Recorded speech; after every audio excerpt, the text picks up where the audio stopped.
Hello guys, एक और नई वीडियो में आप सभी का स्वागत है। उम्मीद करता हूं कि आपको आर्ट एंड कल्चर है वो समझ में आ रही होगी। एकदम इंटरेस्टिंग तरीके से पढ़ाने की कोशिश कर रहा हूं। लास्ट वीडियो में अपन चर्चा कर रहे थे उदयपुर जो संभाग है उसके किलों के बारे में देख रहे थे। लास्ट में अपन ने देखा था कि इसके बारे में चित्तौड़गढ़ के बारे में देख रहे थे। चित्तौड़गढ़ के अंदर से अपन पढ़ रहे थे विजय स्तंभ के बारे में।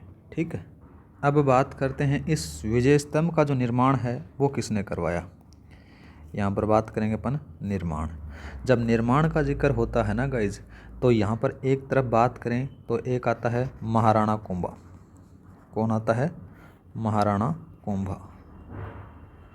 महाराणा कुंभा ने इसका निर्माण करवाया था, याद रखना, कुंभा। इनके द्वारा निर्माण करवाया जाता है। क्यों निर्माण करवाया जाता है? तो ये पहले गुजरात के अंदर से मालवा पड़ता है। कौन सा पड़ता है? मालवा। यहाँ का शासक था, नाम याद रखना, कौन था? सुल्तान महमूद खिलजी था। यहाँ का नाम याद रख लेना, क्या नाम था गाइज? सुल्तान था यहाँ पर, सुल्तान महमूद। ठीक है, महमूद खिलजी। इसके साथ में इनकी जंग होती है और ये खिलजी साहब की क्या हो जाती है, यहाँ पर हार हो जाती है और ये जीत जाते हैं। जीत किनकी होगी? ये इनकी होगी, महाराणा कुंभा की। तो यहाँ पर लिखो विजय, और यहाँ पर हार हो जाती है। कब होती है? तो 1440 की बात आती है। 1440 में ये युद्ध होता है। इस युद्ध के अंदर से महाराणा कुंभा जीत जाते हैं और मालवा के सुल्तान या फिर मांडू के जो सुल्तान होते हैं, नाम आता है महमूद खिलजी को, ये हरा देते हैं।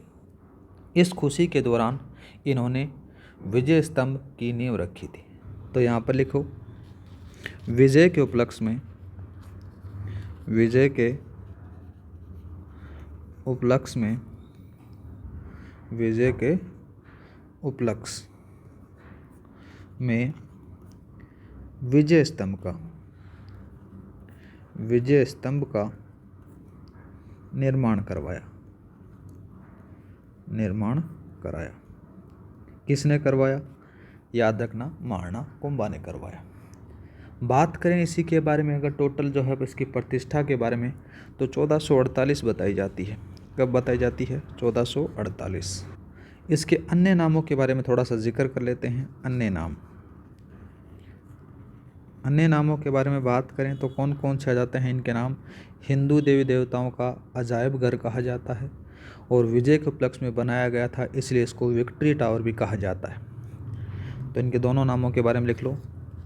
पहला नाम आ जाता है हिंदू देवी देवताओं।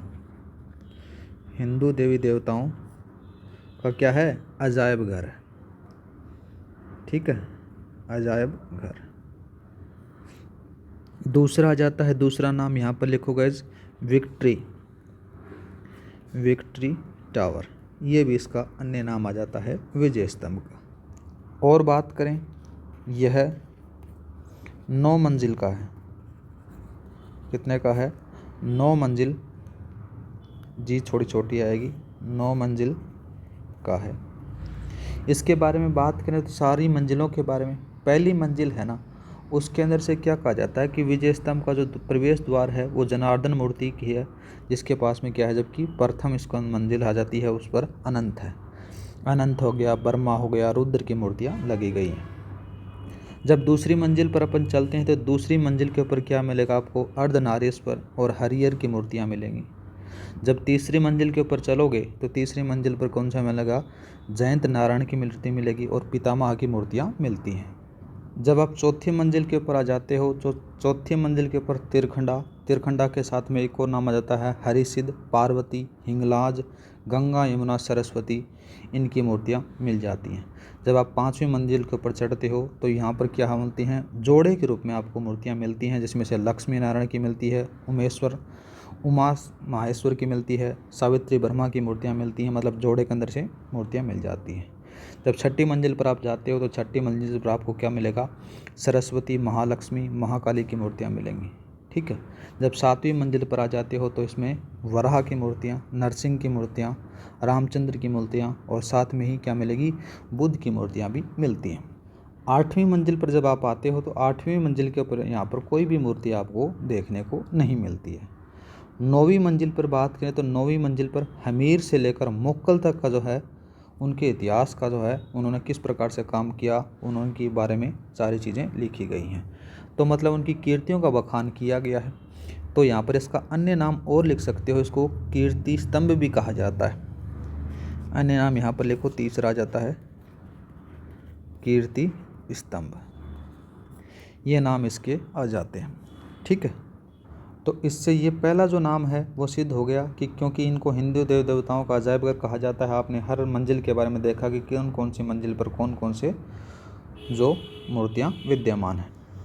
और बात करें तो हिंदू मुस्लिम एकता का प्रतीक भी माना जाता है। क्यों माना जाता है इसी के बारे में बात करें। जब आप तीसरी मंजिल पर चढ़ते हो तो तीसरी मंजिल के ऊपर यहाँ पर अरबी भाषा में अल्लाह का नाम अंकित किया गया है।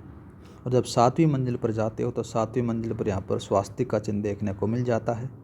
और विजय स्तंभ के अंदर से कुल सीढ़ियाँ हैं वो 157 आ जाती हैं। ये चीज़ें थोड़ी सी इंपॉर्टेंट हैं, इनके बारे में आप लिख सकते हो। क्या लिखोगे? तीसरी मंजिल। तीसरी मंजिल पर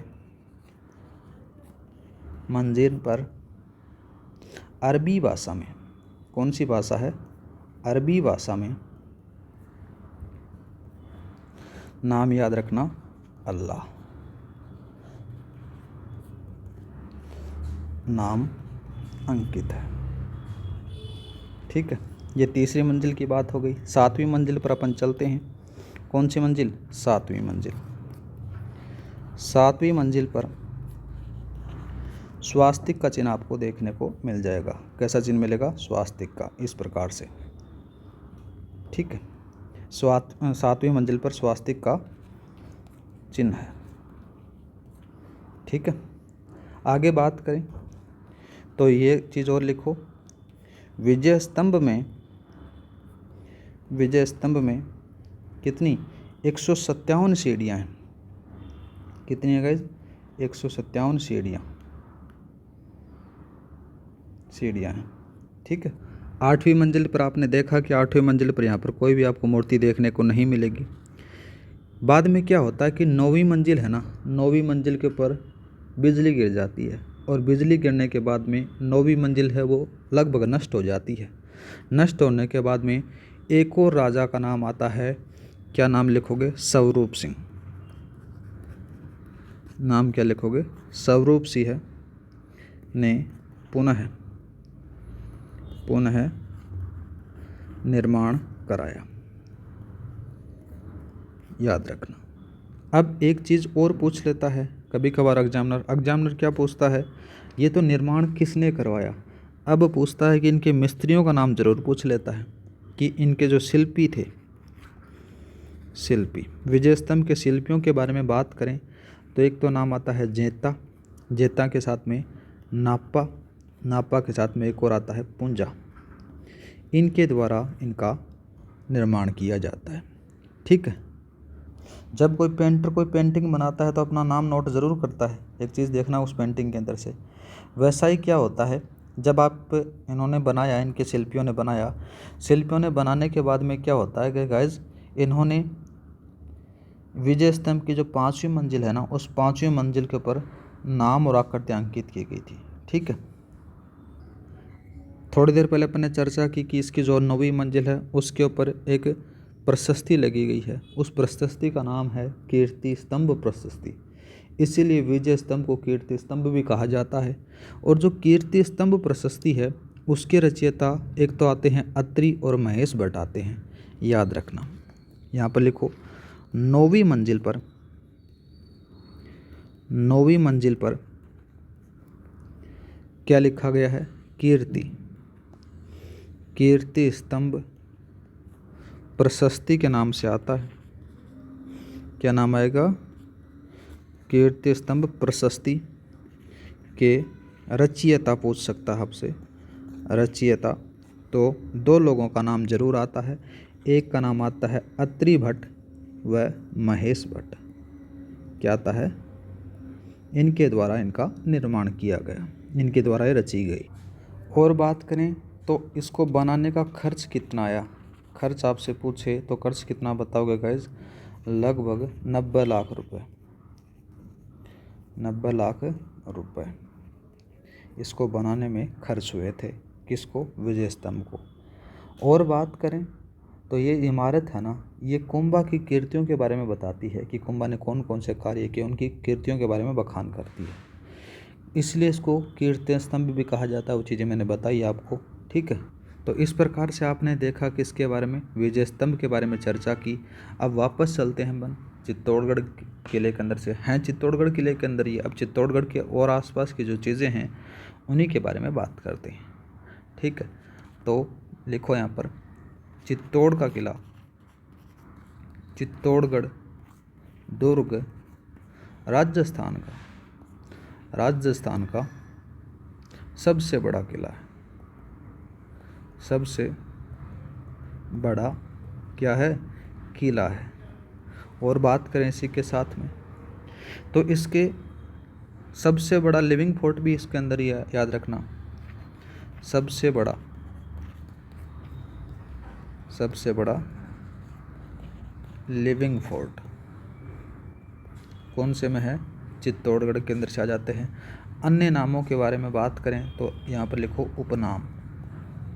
उपनामों का जब जिक्र होता है तो उपनाम कौन कौन से लिखोगे? सबसे पहला बात आता है तो सभी किलों का सिरमौर कहा जाता है। पहला नाम आ जाता है सभी किलों का सिरमौर, ठीक है। दूसरा लिखो अब, दूसरा कौन सा जाता है? राजस्थान का गौरव। राजस्थान का गौरव किस किले को कहा जाता है? चित्तौड़गढ़ को कहा जाता है। तीसरा लिख लो आप इसी के साथ में, वीरों का तीर्थ भी इसको कहा जाता है। वीरों का तीर्थ। चौथा और लिख लो आप यहाँ पर, चौथा कौन सा लिखोगे? मालवा का प्रवेश द्वार। मालवा का प्रवेश द्वार चित्तौड़गढ़ को कहा जाता है। पांचवा लिखो विचित्रकूट दुर्ग भी इसको कहा जाते हैं।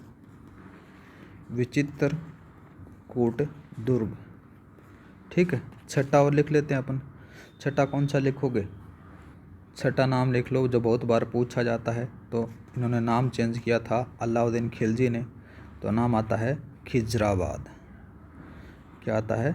खिजराबाद। ये इसके सारे के सारे उपनाम हैं, याद रखना, चित्तौड़गढ़ दुर्ग के। अब एक अबुल फजल थे, अबुल फजल का एक कथन था। उन्होंने कहा था गढ़ तो चित्तौड़गढ़ है, बाकी सब गढ़ैया हैं। मतलब इसकी विशालता को देखते हुए उन्होंने इसकी प्रशंसा की कि जो और गढ़ बने हुए हैं वो तो छोटे छोटे गढ़ैया हैं, ज़्यादा कुछ है नहीं, लेकिन जो गढ़ है मूल रूप से वो तो चित्तौड़गढ़ है। तो यहाँ पर लिख सकते हो आप अबुल फजल का, अबुल फजल का कथन। आपसे पूछ सकता है तो क्या लिखोगे? अबुल फजल का कथन है गढ़ तो चित्तौड़गढ़, गढ़ तो चित्तौड़गढ़, बाकी सभी क्या हैं? गढ़ैया हैं। ये उसका कथन था, ठीक है। अब क्या क्या हैं वो सारी चीज़ें अपन बात करेंगे। एक छोटा सा डायग्राम बनाते हैं गाइस, जिससे आपको ज़्यादा समझ में आ जाएगा। इस प्रकार से ये दुर्ग का कोई एक रफली अपने डायरेक्शन बनाई, ठीक है। दूसरा बनाते हैं अपने एक अच्छा सा, जिससे आपको ज़्यादा क्लियर हो जाएगा। ये रहा आपके पास में किला। इस किले के बारे में अंदर जो चीज़ें हैं उन्हीं के बारे में बात करें तो यहाँ पर क्या क्या हैं? जब आप चलते हो पद्मिनी के महलों की तरफ तो दक्षिण में 2 गुंबज भवन मिलते हैं, जिसको क्या कहते हैं? गोरा बादल के महल। क्या मिलेगा यहाँ पर? गोरा बादल के महल, ठीक है, पहला हो गया। दूसरा चलते हैं अपन, महासती स्थान आ गया। इसके पास में से एक और लिख लो, यहाँ पर कौन सा जाता है? महासती स्थान। महासती स्थान। महासती स्थान क्या है? महासती स्थान के बारे में बात करें तो चित्तौड़ का जो राज परिवार था उनका अंतिम संस्कार करने का जो स्थल है वो माना जाता है। यहाँ पर आपको बहुत सारे छत्रियाँ और चबूतरे देखने को मिल जाते हैं, ठीक है। एक और बात करें तो एक नाम और याद रखना, नाम आ जाता है नौ कोठा। क्या कहोगे? 9 कोठा मकान। 9 कोठा मकान के बारे में चर्चा करें तो इसको एक अन्य नाम और आ जाता है। नाम क्या लिखोगे? नवलखा। क्या लिखोगे? नवलखा भंडार इसको कहते हैं। नवलखा भंडार के बारे में बात करें तो ये क्या है? एक लघु दुर्ग आ जाता है जो बनवीर ने क्या किया? भीतरी किला बनाने के उद्देश्य से इसका निर्माण करवाया था। इसलिए इसको क्या कहते हैं? एक अन्य नाम और याद रखना, बनवीर की दीवार भी कहते हैं। बनवीर की दीवार इसको कहा जाता है। कितने हो गए?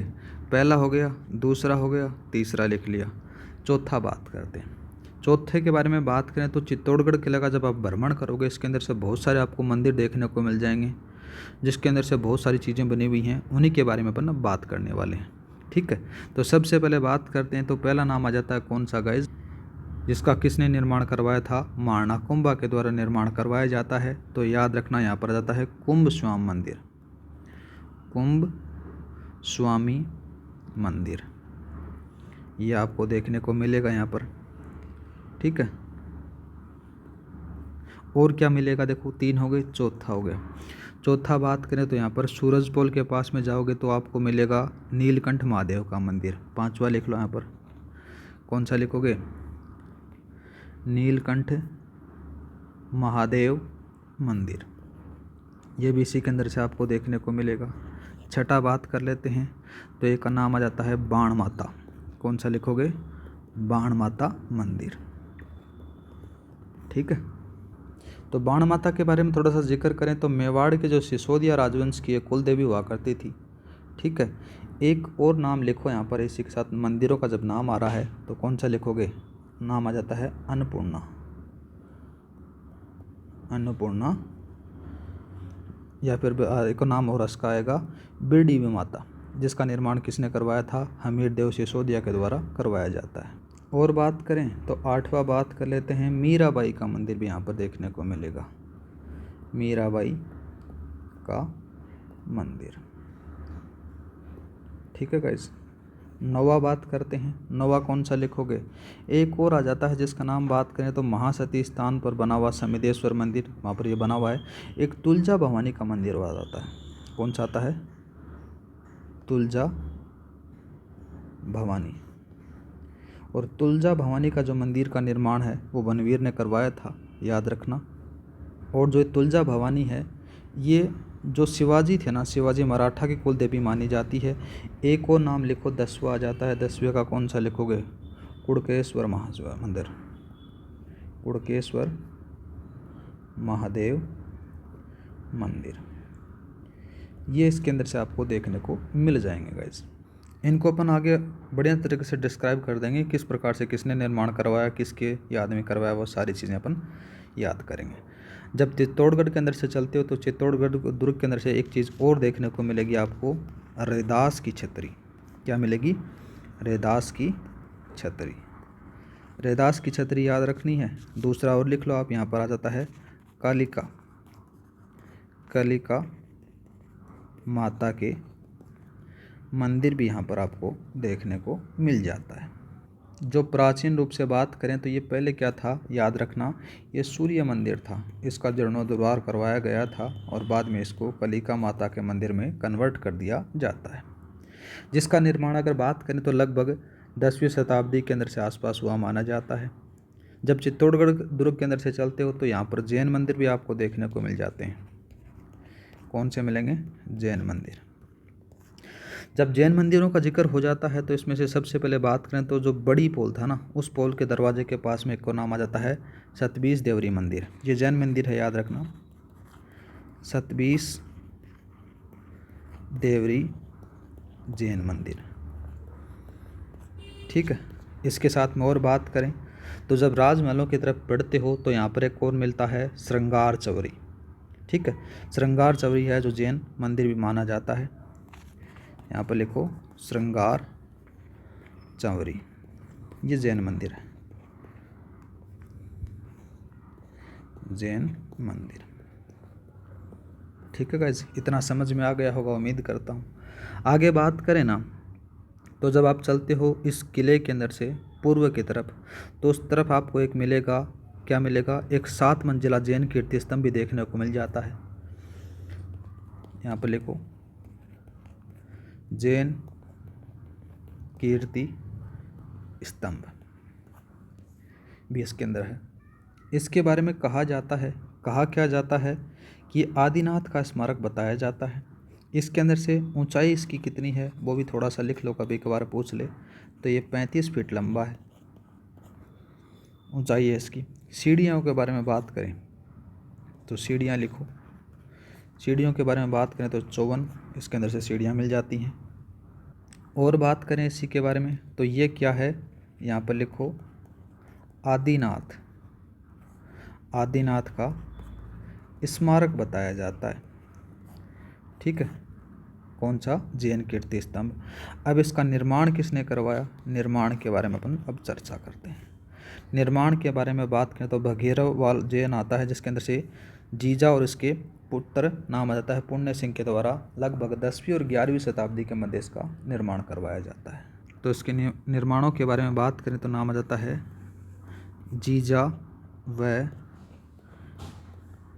इसके पुत्र आते हैं। पुत्र का नाम लिखोगे कौन आएगा, पुण्य सिंह ने निर्माण करवाया था। लगभग बात करें तो कब, 10वीं से 11वीं शताब्दी के मध्य, 10वीं से 11वीं शताब्दी के मध्य। ठीक है, शताब्दी में इसका निर्माण हुआ था। जब दुर्ग का निर्माण किया गया तो दुर्ग के अंदर से आपको इनके जल स्रोतों के बारे में बात करते हैं। नया हेडिंग डालो यहाँ पर, जल स्रोत। कौन कौन से इसके अंदर से जल स्रोत हैं, उन जल स्रोतों के बारे में जिक्र करें तो सबसे पहला नाम आ जाता है घी तेल की बावड़ी। कौन सी आती है, घी तेल की बावड़ी, इसके अंदर से आपको देखने को मिलेगी। और बात करें जल स्रोतों के अंदर से एक और नाम आ जाता है खातन की बावड़ी। कौन सी आ जाती है, खातन की बावड़ी। ठीक है, एक और बावड़ी के बारे में बात करें तो नाम आ जाता है रत्नेश्वर। कौन सा आता है गाइस, रत्नेश्वर तालाब। ये भी एक जल स्रोत है। जल स्रोतों के बारे में बात करें तो ये रतन सिंह के द्वारा बनाया जाता है। एक और नाम लिखो, नाम आता है कातन बावड़ी। कातन बावड़ी ये भी एक जल स्रोत है। ठीक है गाइस, एक आ जाता है दूसरा नाम लिखोगे जेठा महाजन। जेठा महाजन बावड़ी, ये भी यहाँ पर आपको देखने को मिलेगी। इसको थोड़ा सा चेंज कर लेना, ये क्या है, जेठा। जेठा के साथ में एक और लिखो, नाम आ जाता है कुंभ सागर। कुंभ सागर तालाब भी यहाँ पर बना हुआ है। ये भी एक क्या है, जल स्रोत आ जाता है। जल स्रोतों के बारे में जिक्र चल रहा है तो एक का नाम आता है हाथी कुंड। कौन सा आता है, हाथी कुंड आता है। हाथी कुंड के बारे में बाद में बात करें तो जब जयमल और फत्ता की हवेलियों के पास में जाते हो तो यहाँ पर आपको भीमलत नामक बड़ा तालाब मिलता है। ये थोड़ा सा याद रख लेना, भीमलत तालाब। ये भी चित्तौड़गढ़ आपको दुर्ग के अंदर से देखने को मिल जाएगा गाइस। और एक जल स्रोत और है जिसका नाम आ जाता है चित्रांगद मौर्य। चित्रांगद मौर्य तालाब। तो गाइस ये क्या था, ये इस चित्तौड़गढ़ दुर्ग के जल स्रोत माने जाते हैं। आगे बात करें ना तो चित्तौड़गढ़ दुर्ग में स्थित एक नाम आता है फतेह प्रकाश महल को म्यूजियम के रूप में विकसित किया गया है। तो इस म्यूजियम के बारे में बात लिख ले सकते हो आप, फतेह प्रकाश महल कहाँ है, दिया जाता है चित्तौड़गढ़ के अंदर। और इस म्यूजियम के बारे में बात करें तो इस म्यूजियम के अंदर से बहुत सारी प्रतिमाएं और पाषाण स्तंभ और इनको संग्रहित किया गया है। बात करें 5 फरवरी 1615 की बात आती है। 5 फरवरी कब की बात आती है, 5 फरवरी 1615 की। उस समय मेवाड़ और मुगल की संधि को तोड़कर मेवाड़ के महाराणा नाम आता है जगत सिंह प्रथम। जगत सिंह प्रथम ने क्या किया, चित्तौड़गढ़ दुर्ग है उसकी मरम्मत करवाई और इसके बाद में जो उसका नाम आता है महाराणा राज सिंह के द्वारा तक जारी रखा जाता है। तो एक चीज़ और लिख लो यहाँ पर, 5 फरवरी की बात आती है। 5 फरवरी 1615। 5 फरवरी 1615 में मेवाड़ व मेवाड़ के साथ में कौन चलता है? मेवाड़ मुगल संधि। मुगल संधि टूट जाती है। टूट जाती है तो टूटने के बाद में क्या होता है, इसके बारे में बात करें तो इसका जो चित्तौड़गढ़ दुर्ग है उसका पुनर्निर्माण करवाया जाता है। किसके द्वारा? तो नाम याद रखना, महाराणा जगत सिंह। जगत सिंह प्रथम के द्वारा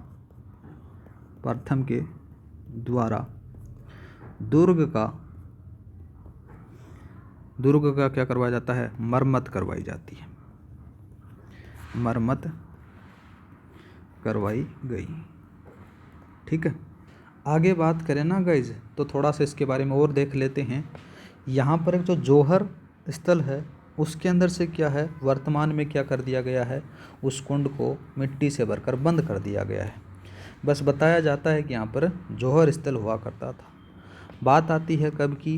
21 जून की बात आती है। कब की? 21 जून 2013 की। 21 जून 2013 को यूनेस्को के द्वारा विश्व विरासत स्थल इसको घोषित कर दिया जाता है। यहाँ पर लिखो, यूनेस्को के द्वारा विश्व विरासत घोषित किया गया। ठीक है, कब किया गया ये भी याद रखना इस डेट के बारे में। आगे बात करें इसी के बारे में तो 2018 का समय आता है। कब का आता है? 2018। 2018 पर भारत सरकार के द्वारा यहाँ पर क्या रखा जाता है कि 12 रुपये का डाक टिकट जारी होता है। 12 रुपये का डाक टिकट जारी होता है। डाक टिकट जारी किया। ठीक है, किसके द्वारा? भारत सरकार के द्वारा। एक नाम और याद रखना, नाम आता है फोर्ट फेस्टिवल। फोर्ट फेस्टिवल के बारे में जिक्र करते हैं। फोर्ट फेस्टिवल का जब जिक्र आता है तो फरवरी की बात आती है। कब की? फरवरी 2019 की बात आती है। तो 19 के अंदर से क्या होता है, चित्तौड़गढ़ के अंदर से पहला फोर्ट फेस्टिवल आयोजित किया गया। ठीक है, इस दुर्ग के अंदर से एक मेला लगता है। इस मेले का नाम आ जाता है जौहर मेला। जौहर मेला। जौहर मेला कब लगता है? तो याद रखना, चैत्र कर्षण एकादशी को इसके अंदर से ये आयोजन किया जाता है। इतना समझ में आ गया होगा उम्मीद करता हूँ। अब चलते हैं, जैसे अपन ऊपर पढ़ कर आए थे इनके नामों के बारे में। कहाँ पर पढ़ कर आए थे गाइज? एक छोटा सा डायग्राम बनाया था मैंने यहाँ पर। इन मंदिरों के बारे में अब जिक्र करते हैं कि कौन कौन से मंदिर हैं, उनको बारे में अपन स्टेप बाय स्टेप पढ़ते हैं। किसने निर्माण करवाया, क्यों करवाया, वगैरह वगैरह। तो यहाँ पर एक हेडिंग डालो, प्रमुख मंदिर। प्रमुख मंदिरों का जब जिक्र होता है तो सबसे पहला नाम आ जाता है कौन? कालिका माता मंदिर। कालिका माता मंदिर के बारे में बात करें तो इसका निर्माण करवाया जाता है। नाम याद रखना, मानभंग नामक एक राजा था, उसने निर्माण करवाया था लगभग 7वीं शताब्दी के मध्य। और इसकी जो शैली है वो प्रतिहार कालीन शैली मानी जाती है। ये शैली भी लिख लो आप यहाँ पर, प्रतिहार कालीन शैली। इसी के साथ में दूसरा बात करते हैं। दूसरा कौन सा लिखोगे? तुलजा लिख लो आपने यहाँ पर, तुलजा भवानी मंदिर। तुलजा भवानी मंदिर का निर्माण कौन करवाता है? बनवीर करवाता है गाइज। कौन करवाता है? बनवीर ने बनाया था। ठीक है, बाद में क्या किया, जो तुलजा भवानी है ये शिवाजी मराठा की कुल देवी मानी जाती है। ठीक है गाइज, 2 मंदिर हो गए, तीसरा और लिख लो। तीसरा कौन सा लिखोगे? मोक्कल मंदिर लिख लें क्या? चलो, नाम आ जाता है समिदेश्वर मंदिर। समिदेश्वर मंदिर के बारे में जिक्र करें जब मंदिर आ गया, समिदेश्वर मंदिर का एक अन्य नाम आ जाता है त्रिभुवन, त्रिभुवन नारायण मंदिर, ये भी इसको कहा जाता है। एक अन्य नाम आ जाता है मोक्कल, मोक्कल मंदिर भी इसको कहा जाता है। ठीक है, ये सारे नाम एक ही के आ जाते हैं।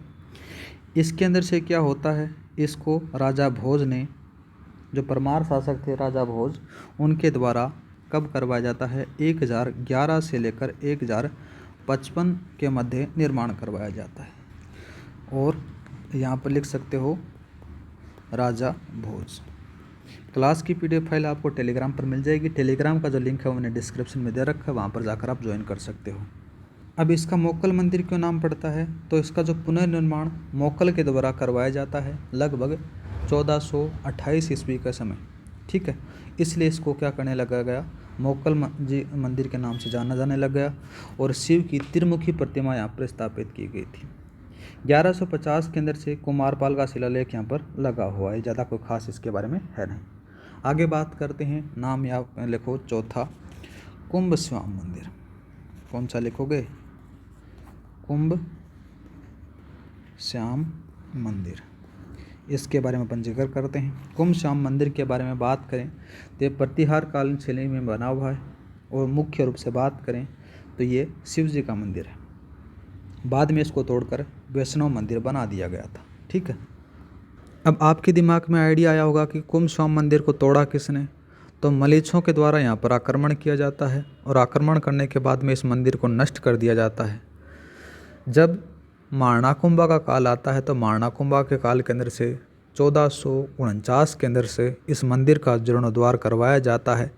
और इस मंदिर के अंदर से विष्णु के वराह के अवतार की मूर्ति है उसको स्थापित किया जाता है। बाद में ये क्या इसमें कन्वर्ट हो जाता है, इसको वैष्णव मंदिर में बदल जाता है। कौन सा लिखोगे, पांचवा जाता है मीरा मंदिर। कौन सा आएगा, मीरा मंदिर के बारे में आप जिक्र करेंगे।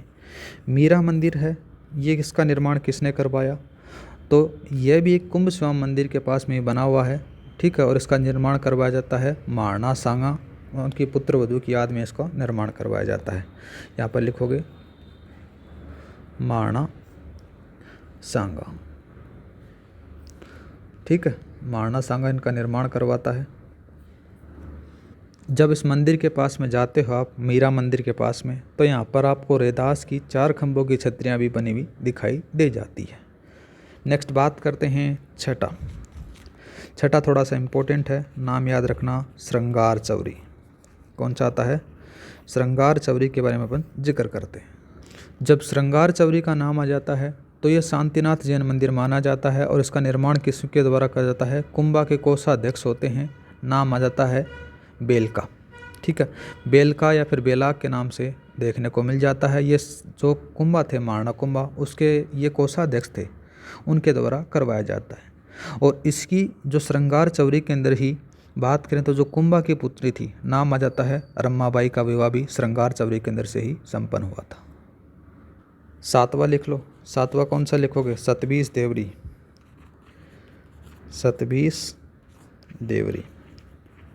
सतबीस देवरी के बारे में जिक्र करें तो ये 11वीं सदी के अंदर से एक बनाया हुआ है जैन मंदिर माना जाता है, जिसके अंदर से 27 देवरियाँ बनी हुई हैं। मुख्य रूप से बात करें तो इसके अंदर से जो जैन तीर्थंकर थे उनकी मूर्तियाँ यहाँ पर स्थापित की गई हैं। ठीक है, ज़्यादा कोई खास है नहीं इसके बारे में। 8वां बात करते हैं। 8वां एक और नाम लिख लो यहाँ पर, कौन सा आएगा, नीलकंठ महादेव मंदिर है। महादेव मंदिर, ये भी आपको चित्तौड़गढ़ दुर्ग के अंदर से देखने को मिल जाता है। 8 हो गए क्या गाइज, चलो 9वां बात कर लेते हैं। 9वां कौन सा लिखोगे, 9वां लिखो यहाँ पर बाण माता। बाण माता के बारे में बात करें तो बाण माता का जो मंदिर है ये यहाँ पर बना हुआ है और गोहिल वंश की ये कुल देवी मानी जाती है। ये लिख लो यहाँ पर, गोहिल वंश की कुल देवी। ठीक है, 9 हो गए। 10वां और बात कर लेते हैं। 10वां नाम आ जाता है अन्नपूर्णा। कौन सा आएगा, अन्नपूर्णा। अन्नपूर्णा के बारे में जिक्र करें तो इसका जो निर्माण करवाया जाता है ना, वो महाराणा हमीर के द्वारा करवाया जाता है। ठीक है, एक और लिख लो फिर इसी के साथ में। 11वां कौन सा लिखोगे? सोमदेव और लिख लो, सोमदेव मंदिर। ये भी आपको इस दुर्ग के अंदर से देखने को मिल जाएगा गाइस, चित्तौड़गढ़ किले के अंदर से। तो ये तो इसकी चित्रकला बनावट क्या क्या है क्या नहीं है उनके बारे में अपने देख लिया। तो हर दुर्ग के साथ में कोई ना कोई युद्ध जुड़ा रहता है। किसी ने साका किया, अपन साके के बारे में पढ़ कर आए थे कि साका, अर्ध साका, उनके बारे में बात करते हैं। अब चित्तौड़गढ़ दुर्ग का जब नाम आता है तो साकों का नाम नहीं आए, ऐसा होना पॉसिबल नहीं है। तो बात करते हैं, यहाँ पर एक नया हेडिंग डालो, चित्तौड़ के 3 साके। कितने हुए थे यहाँ पर? 3 साके हुए थे। इन तीनों साकों के बारे में अपन चर्चा करेंगे। पहला आप हेडिंग डालो, प्रथम साका। प्रथम साका। अब साका के बारे में बात करें तो देखो गाइस, मैं एकदम सरल तरीके से आपको याद कराने की कोशिश करूँगा। यहाँ पर क्या होता है, ये चित्तौड़गढ़ दुर्ग है। ठीक है, ये चित्तौड़गढ़ दुर्ग बना हुआ है, याद रखना, चित्तौड़गढ़। इस चित्तौड़गढ़ के अंदर से यहाँ का जो राजा रहता है, उस राजा का नाम रहता है रावल रतन सिंह। कौन सा रहता है? रावल रतन सिंह। रावल रतन सिंह रहता है। इसके 2 सेनापति होते हैं, एक का नाम होता है गोरा, दूसरे का होता है बादल। ठीक है, इस रावल के बारे में बात करें ना गाइज, रावल रतन सिंह, इनकी पत्नी थी, पत्नी का नाम आ जाता है पद्मिनी। पद्मिनी ये इनकी रानी थी। और यहाँ इधर बात करें, दिल्ली थी। दिल्ली का जो सरदार था, दिल्ली का जो सेनापति था, दिल्ली का जो भी था, उसके बारे में बात करें तो नाम आ जाता है अलाउद्दीन खिलजी। ठीक है, कौन नाम आता है? याद रखना इन्हीं के बारे में, अलाउद्दीन, अलाउद्दीन खिलजी। अलाउद्दीन खिलजी के बारे में बात करें ना तो क्या होता है, 1301 की बात आती है। कब की बात आती है? 1303 में। 1303 का समय था। इस समय क्या होता है, जो रानी पद्मिनी थी वो बहुत ज़्यादा खूबसूरत हुआ करती थी। तो जो रावल रतन सिंह के एक पंडित हुआ करते थे, उस पंडित को ये रानी बहुत ज़्यादा खूबसूरत अच्छी लगने लगी। बाद में क्या करता है रावल रतन सिंह, वो इनसे पद्मिनी से प्रेम करने लग जाता है। वो ब्राह्मण, और ब्राह्मण को ये मिलती नहीं है। मिलने के बाद में क्या करता है, ब्राह्मण अपनी बेइज्जती का बदला लेने के लिए अलाउद्दीन खिलजी के पास में चला जाता है और अलाउद्दीन खिलजी को बढ़ा चढ़ाकर पद्मिनी के बारे में बताता है और बहुत ज़्यादा उसका बखान करता है। तो अलाउद्दीन खिलजी के अंदर से ऐसी उत्सुकता आ जाती है कि मैं तो पद्मिनी को प्राप्त करके ही रहूँगा। वो क्या कर देता है, चित्तौड़गढ़ के ऊपर आक्रमण कर देता है। चित्तौड़गढ़ के ऊपर जब आक्रमण करता है तो यहाँ के जो राजा थे, नाम आ जाता है रावल रतन सिंह, और गोरा बादल इनके जो सेनापति थे, इनके द्वारा केसरिया कर दिया जाता है। रानी पद्मिनी है वो जौहर करती है। क्या करती है? जौहर करती है। और ये लोग क्या करते हैं, केसरिया करते हैं। ठीक है, ये केसरिया कर लिया गया। अब क्या कर देता है, एक का बोले तो अलाउद्दीन खिलजी का यहाँ पर अधिकार हो जाता है। अधिकार हो गया। कब हो गया? 1303 के समय अधिकार हो जाता है। ये तो मारे जाते हैं, रानी जो पद्मिनी है जौहर कर लेती है, रावल रतन सिंह और गोरा बादल हैं ये केसरिया कर लेते हैं। इनकी तो कहानी यहाँ पर समाप्त हो जाती है। बाद में क्या करता है, जो अलाउद्दीन खिलजी है वो ऐसा तो है नहीं कि यहाँ पर चित्तौड़गढ़ ही बैठा रहेगा, उसको दिल्ली का राज दरबार भी संभालना है। इसीलिए अलाउद्दीन खिलजी क्या करता है, अपने बेटे का नाम आता है, उनका बेटा होता है अलाउद्दीन खिलजी का बेटा। बेटे का नाम क्या रखोगे आप? यहाँ पर आ जाता है खिजराबाद। ठीक है, नाम आ जाता है खिजर खान। खिजर खान को सौंप देता है कि बेटा यहाँ पर राज कर दो। वो यहाँ पर राज करने लग जाता है, रहने लग जाता है वगैरह वगैरह। ठीक है, और जो चित्तौड़गढ़ दुर्ग था उसका नाम बदल देता है। नाम बदला। क्या नाम बदला? तो नाम रखा उसने, जिस राजा को, जिस बेटे को दिया गया था उसी के नाम पर रख दिया गया खिजराबाद। खिजराबाद उसका नाम बदल देता है। तो ये थी कहानी पहले साके के बारे में। अब चलते हैं अपन दूसरा साका। तो यहाँ पर हेडिंग डालो दूसरा साका। दूसरा साका का जब जिक्र होता है तो कब होता है? ये 1535 में होता है। ठीक है, यहाँ पर कौन करता है? गुजरात का एक शासक रहता है। यहाँ पर लिखो आक्रमण कौन करता है। आक्रमण के बारे में बात करें तो गुजरात का राजा होता है, गुजरात के शासक, और उस गुजरात का शासक का नाम आता है, क्या आता है गाइज? बहादुर शाह। बहादुर शाह इसके ऊपर आक्रमण करता है गुजरात पर, यहाँ पर चित्तौड़गढ़। और इधर बात करें जौहर के समय कौन होता है? एक तो नाम आ जाता है रावत बाघ सिंह, रावत बाघ सिंह आता है, और दूसरा नाम आ जाता है सज्जा सिंह। ये दोनों तो क्या करते हैं? ये तो करते हैं केसरिया। और एक रानी होती है, उस रानी का नाम बात करें तो रानी के बारे में बात करें तो नाम आता है करमावती। करमावती के नेतृत्व के अंदर से किया जाता है जौहर किया जाता है। और दोबारा से इसके ऊपर ये मतलब चित्तौड़गढ़ दुर्ग है वो 1535 के अंदर से यहाँ से छिन जाता है राजस्थानियों से, और आक्रमण किसका हो जाता है? बहादुर शाह। बहादुर शाह को जब गुजरात पर जाना होता है तो ऐसा तो है नहीं कि वो यहाँ पर गुजरात पर भी रहे, यहाँ पर भी रहे, तो यहाँ पर एक शासन बना के चला जाता है। मतलब किसको सौंप कर जाता है उसके बारे में बात करते हैं। किसने सौंपा? नाम आ जाता है बुरहान उल मुल्क, बुरहान उल मुल्क बम्बानी को चित्तौड़गढ़ सौंपा। किसके द्वारा सौंपा जाता है? ये बहादुर शाह के द्वारा सौंपा जाता है। इस दूसरा साका है ना, दूसरे साके के बारे में बात करें तो जो श्यामल दास है उनका वीर विनोद में लिखा गया है कि दूसरा साका हुआ था चित्तौड़गढ़ के अंदर से, जो 1535 के बारे में बखान किया गया है। 2 साके हो चुके हैं, तीसरा साका। तीसरा साका बात करते हैं तृतीय साका। तीसरे साका जब जिक्र होता है तो तीसरे साके के अंदर से कब होता है? 1568 में होता है तीसरा साका। ठीक है, यहाँ चित्तौड़गढ़ में कौन बैठा था? नाम आ जाता है उदय सिंह। यहाँ उदय सिंह बैठा रहता है, और इधर दिल्ली का सरदार रहता है कौन? अकबर। वो इस पर शासन करता है, मतलब इस पर आक्रमण। उस समय जब तीसरा साका होता है उस समय उदय सिंह की उम्र थोड़ी छोटी रहती है, इसलिए इनको जंगलों में भेज दिया जाता है। और यहाँ पर इनके 2 सेनापति रहते हैं। नाम आ जाता है, एक का नाम लिखो यहाँ पर कल्लाजी जयमल। ठीक है, एक का नाम आता है कल्लाजी जयमल और दूसरे का नाम आ जाता है फत्ता। इनके द्वारा क्या किया जाता है? केसरिया किया जाता है।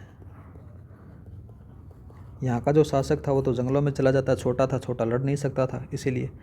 और एक नाम आता है फूल कंवर, यहाँ पर लिखो फूल कंवर। फूल कंवर के द्वारा जौहर किया जाता है, जौहर किया जाता है। और वो फूल कंवर कौन थी? ये याद रखना, फत्ता की पत्नी हुआ करती थी। अब क्या करता है? यहाँ पर कत्लेआम कर देता है कौन? अकबर। अकबर कत्लेआम करने के बाद में क्या करता है? यहाँ से इसको वापस दिल्ली जाना होता है। वापस दिल्ली जाने के बाद में ये पहले किसको सौंपता है? नाम याद रखना, नाम आता है अब्दुल मजीद आसफ खां को। आसफ खां को चित्तौड़